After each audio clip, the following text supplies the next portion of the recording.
Imagine being home alone and suddenly hearing someone trying to unlock your front door. Not with a crowbar. Not with a random key. But with a so-called master key, and the person on the other side isn't a stranger, it's your HOA president. That's exactly what happened to my 17-year-old son, and what followed exposed a level of abuse of power no one in our neighborhood saw coming. It was a quiet morning when the incident happened, the kind of morning where nothing unusual should have taken place. My son was home alone, scrolling through his phone, when he suddenly heard a sound that didn't belong. At first it was faint, a light metallic scrape, but then it became obvious it was the distinct click and twist of a key trying to enter a lock. He froze for a moment, unsure if he had imagined it. But the noise persisted. Someone was definitely at the front door, trying to get in.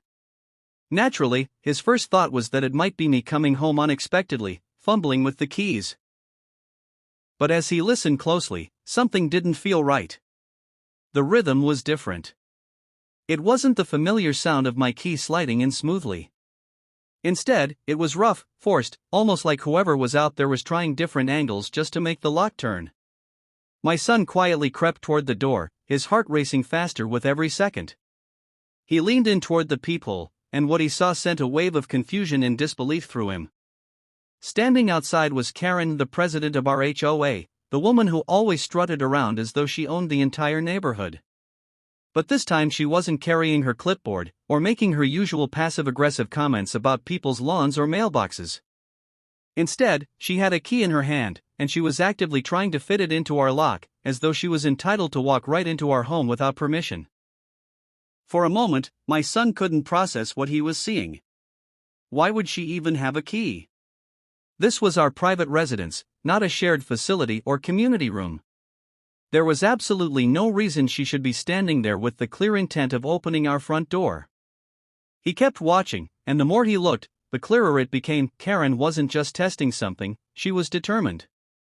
She wiggled the key, pulled it out slightly, shoved it back in, and jiggled it again. She was visibly frustrated that the lock wasn't turning. The audacity of it hit him then. This wasn't an accident. She wasn't just checking something. She was trying to gain access to our home with a so-called master key. My son felt a rush of anger rising in his chest. He knew Karen was strict, controlling, and nosy, but this was something else entirely. This was crossing into dangerous territory. He thought about what might have happened if he hadn't been there, if she had somehow managed to get inside, snooping around under the excuse of community authority. The sound of the key scraping against the lock echoed through the hallway like a warning bell. My son clenched his fists, took a deep breath, and prepared himself to do what most adults would hesitate to do. He was about to confront the HOA president herself, catching her red-handed before she had the chance to make up an excuse or walk away. The moment couldn't be dragged out any longer. My son had watched enough through the peephole to know this wasn't some harmless mistake. His pulse was hammering in his ears, but instead of staying silent and waiting for her to leave, he decided to act. With a sharp twist, he pulled the door open. The sound startled Karen so much that she jerked backward, nearly dropping the key in her hand. "What do you think you're doing?" my son demanded, his voice louder and sharper than even he expected. For a 17-year-old, the confidence in his tone surprised her and, truthfully, even him. He stood tall in the doorway, blocking her view inside the house, his eyes locked on hers. Karen's face instantly drained of color. For a few seconds, she looked like a deer caught in headlights, her mouth opening and closing as she tried to come up with words. The key dangled awkwardly in her hand, betraying exactly what she had been up to. I was just, doing a maintenance check," she stammered, her voice trembling slightly.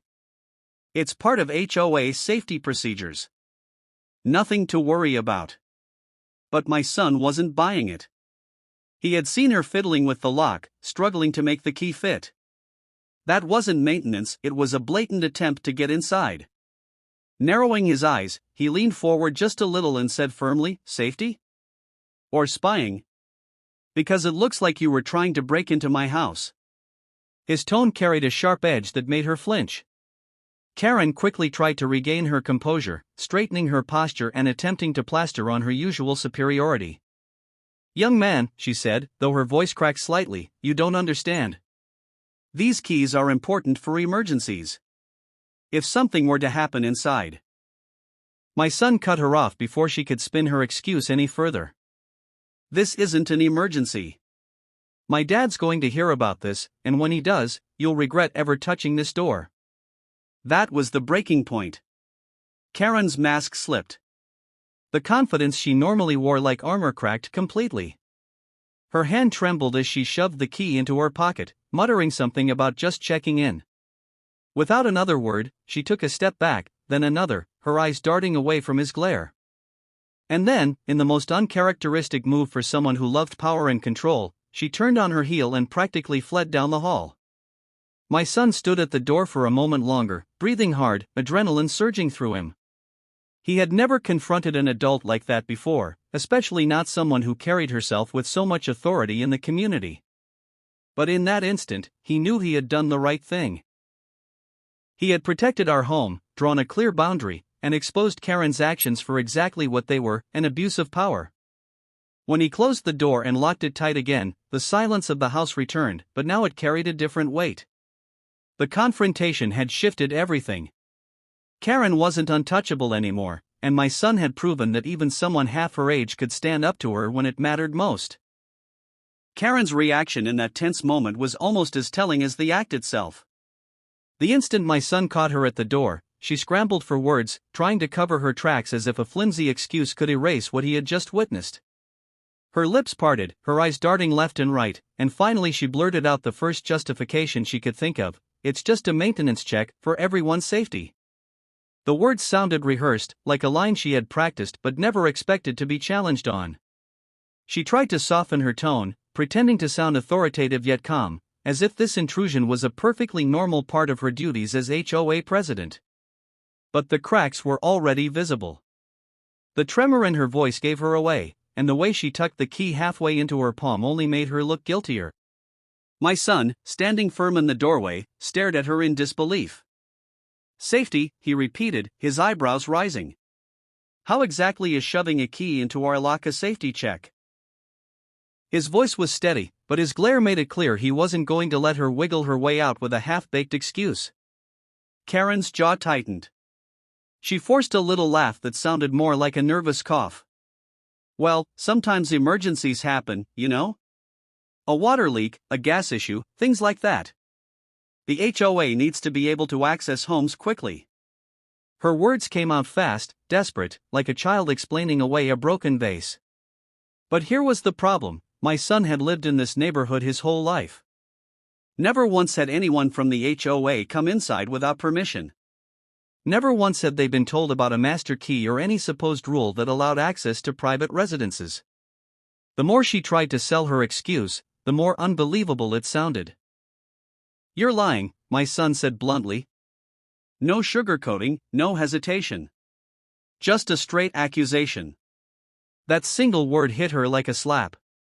Her eyes widened, her cheeks flushed, and she immediately went on the defensive. "Young man, you don't talk to me that way. I'm the HOA president. I have responsibilities here," she snapped, trying to recover some of her usual arrogance. But even then, her voice lacked its usual power. She was unraveling under the pressure of being caught. In a last-ditch effort, Karen shifted her weight, lowered her voice, and tried a different tactic: guilt. "I'm only looking out for the community. People don't always appreciate the work I do behind the scenes to keep everyone safe." It was manipulative, a classic Karen move: twist the narrative, make herself look like the victim, and paint anyone who questions her as ungrateful. But it didn't work. My son didn't flinch. He didn't give her the satisfaction of softening. He stood his ground, arms crossed, watching her excuses collapse under their own weight. For the first time, someone wasn't intimidated by her title, and she didn't know how to handle it. Her excuse had been nothing more than a shaky smokescreen, and even she seemed to realize it wasn't convincing anyone, not even herself. When I got home and heard my son's full account, I was livid. The more details he gave, the clearer it became that Karen hadn't just made a mistake, she had crossed a line that no one in a position of authority should ever cross. I wasn't going to let it slide. That very evening, there was an HOA board meeting scheduled, and I knew exactly where I needed to be. The meeting room was already buzzing when I walked in. Residents sat around folding tables, some sipping coffee, others flipping through printed agendas. Karen was there too, sitting at the head of the table with her usual air of self-importance, smiling and greeting people like nothing had happened. But when her eyes met mine, just for a second, that smile faltered. She knew why I was there. As the meeting went through its routine points, lawn care, parking violations, pool maintenance, I could barely sit still. Finally, when the floor opened for community concerns, I stood up. "I have something urgent to address," I said firmly, my voice carrying enough weight to quiet the side chatter. All eyes turned to me. I looked straight at Karen, then at the rest of the board. "This morning, my son caught the HOA president trying to unlock our front door with a key. A key she should not have. A so-called master key." The words dropped like stones in the room. At first, there was stunned silence. A couple of board members exchanged confused glances. Someone in the back whispered, "Did he just say master key?" Karen shifted uncomfortably in her chair, her face pale but trying desperately to hold its composure. "That's ridiculous," she snapped, attempting to brush it off. "I was checking for a possible maintenance issue, nothing more." I cut her off. "Don't even try it. My son saw you with his own eyes. He confronted you, and you ran away. Tell me, Karen, what maintenance issue requires you to secretly test your key on a locked family home without notice or permission?" Gasps rippled across the room. Board members leaned forward, waiting for her answer. She opened her mouth, closed it again, and then fumbled with some excuse about emergency preparedness. But this time, she wasn't convincing anyone. One of the board members, a man named Thomas, finally spoke up. "Wait. Why do you even have a key? As far as I know, there's no official master key for private homes in this community." Another member nodded, adding, "Exactly. We're not authorized to access individual houses ever. That would be a huge liability." Karen's carefully constructed image began to crumble right there in front of everyone. She tried to redirect the conversation, but the board wasn't letting it go. Questions fired at her from every direction. Where did she get the key? How long had she had it? Had she used it before? Her usual authority evaporated as she stumbled and dodged, unable to give a straight answer. By the end of the meeting, the board had made one thing clear. Her actions weren't just inappropriate, they might even be illegal. They announced they would launch an immediate investigation into the matter. For the first time in years, Karen didn't look like the one in control. She looked exposed, cornered, and completely powerless. The days following the board meeting were nothing short of tense. Word spread quickly through the neighborhood, faster than any official notice could. People whispered about it on morning walks, conversation stopped when Karen passed by, and her once commanding presence suddenly felt diminished. The woman who loved to patrol the community with a clipboard in hand was now avoiding eye contact, retreating indoors, and skipping her usual rounds. For someone who thrived on power, the silence around her was deafening. Meanwhile, the HOA board wasted no time. They called an emergency session to formally address the situation, and I was invited to attend. Sitting there again, I could sense the shift in atmosphere. This wasn't the routine nitpicking about mailbox paint or lawn length, it was serious. The board members looked stern, their papers stacked neatly in front of them, and Karen sat stiffly at the end of the table, her face a mask of forced calm. The chair of the board cleared his throat. "After reviewing the incident and speaking with other residents, we've concluded that there is no official authorization for any HOA member, including the president, to hold or use keys to private residences. Therefore, the existence and use of such a key is in direct violation of both community trust and legal boundaries." His words hung heavy in the room. Karen immediately tried to defend herself. "I was only acting in the best interest of the community," she insisted, her voice rising, "and I never actually entered anyone's home. This is being blown way out of proportion." But even as she spoke, her arguments sounded hollow. Nobody was nodding along. Nobody came to her defense. Another board member leaned forward. Intent matters. You attempted to use a key on a private residence. That alone destroys trust. If your role as HOA president was meant to serve the community, you've done the opposite. The verdict was swift. An official investigation was launched into how she had acquired the key in the first place, and until the matter was resolved, she was suspended from all HOA duties. There was even talk of removing her permanently and possibly reporting the situation to law enforcement if it turned out she had obtained the key illegally. For my family, the sense of relief was overwhelming. No longer did we have to wonder if someone could stroll into our home under the pretense of authority. My son, especially, felt a newfound sense of pride. He had stood up to her when most adults in the neighborhood never dared.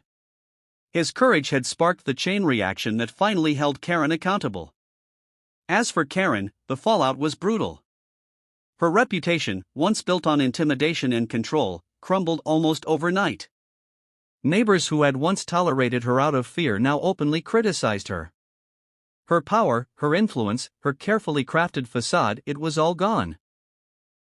And in the end, justice wasn't served by the board or by rules. It was served because a 17-year-old refused to stay silent when someone crossed a line. That confrontation at the door didn't just protect our home, it exposed the truth and put an end to Karen's unchecked reign of control.